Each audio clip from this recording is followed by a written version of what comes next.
Hi friends. நேத்து April 22ஆம் தேதி earth டேக்காக அதியா ஸ்கூல்ல இருந்து பிளான்ஸ் வைக்கிறதுக்காக பேரண்ட்ஸ கூப்பிட்டுருந்தாங்க. பேரண்ட்ஸ் எல்லாரும் போயிருந்தோம். எல்லா குட்டி பிள்ளைங்களும் அவங்கவங்க பிளான்ஸோட வரிசையா நின்னுட்டு இருந்தாங்க. ஒவ்வொரு செக்ஷனுக்கும் ஒவ்வொரு வரிசையா குழி தோண்டி வச்சிருந்தாங்க. முதல்ல கேஜி 2 பிள்ளைங்களையும் அவங்க பேரண்ட்ஸையும் வச்சு செடி வச்சாங்க.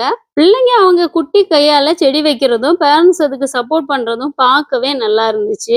இது வந்து கேரட் செடி, கேப்சிகம் காய்ச்சே நிக்குது. இந்த மாதிரி நிறைய பிளான்ட்ஸ் கொண்டு வந்து நட்டு வச்சுட்டு இருந்தாங்க. இதெல்லாம் பார்க்கும்போது நான் குட்டி வயசா இருக்கும்போது வாப்பா ஒவ்வொரு மரம் நடும்போதும் என் கையால தான் வைப்பாங்க.